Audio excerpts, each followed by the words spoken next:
हमें उपहार में नहीं मिली है, इसके लिए एक लंबी यात्रा करनी पड़ी है, आजादी की यात्रा। इस यात्रा में हजारों लाखों लोगों ने अपनी जान की कुर्बानी दी। 1919 जलियांवाला बाग। आज हमारी बैसाखी का दिन है, लेकिन पूरा पंजाब बैसाखी नहीं मनाएगा। हम सब बैसाखी नहीं मनाएंगे।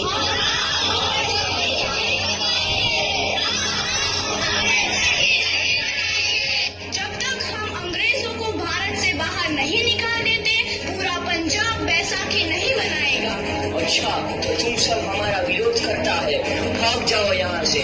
इसका अंजाम बहुत ही बुरा होगा। हम नहीं जाएंगे, तुम लोग जाओगे। हमें नहीं, तुमको भारत से भागना होगा। Soldiers fire!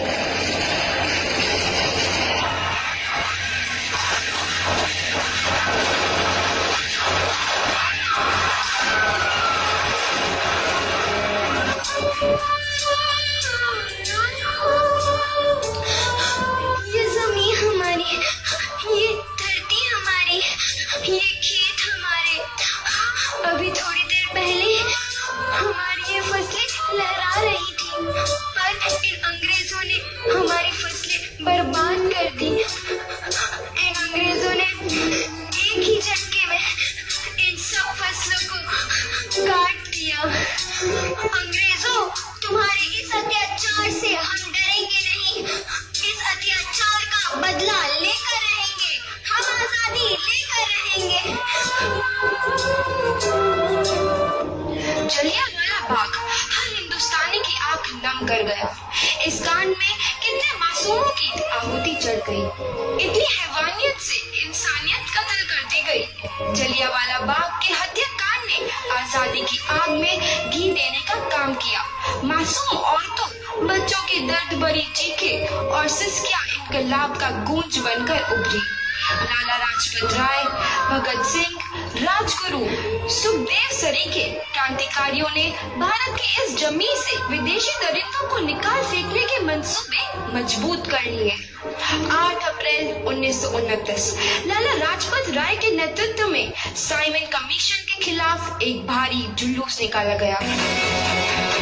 Simon commission, Simon commission, Simon commission, Simon commission, Simon commission, Simon commission, Simon commission, Simon commission, Simon commission. बेवकूफ इंडियंस, तुमको हमारी बात समझ में नहीं आती। Stop this. साइमन कमीशन नहीं मानता। I said stop this। लाला जी आगे बढ़ो, हम इनके साथ हैं। लाला जी चलो, हम इनके साथ हैं। लाला जी हम इनके साथ हैं।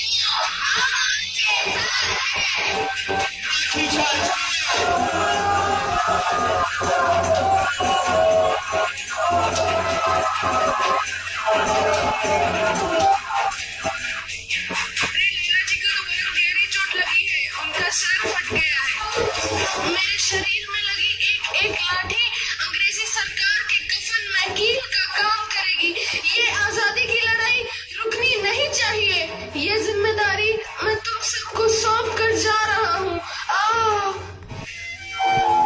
लाला लाजपत राय की दर्दनाक मौत के बाद भगत सिंह, सुखदेव, राजगुरु वतन के इन मतवालों के खून में ऐसा बल आया जिसका सामना करना अंग्रेजी सरकार के लिए मुश्किल हो गया।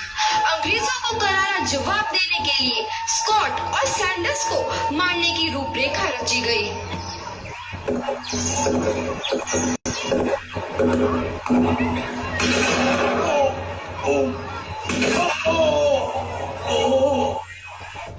सैंडर्स मारा गया।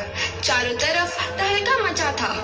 दीवारों पर लिखा था, लाला जी की मौत का बदला ले लिया गया है। भगत सिंह समेत सभी वहां से फरार हो गए। 8 अप्रैल 1929 दिल्ली में ब्रिटिश सरकार की सेंट्रल लेजिस्लेटिव असेंबली की बैठक में 2 बम धमाके की आवाज सुनाई दी।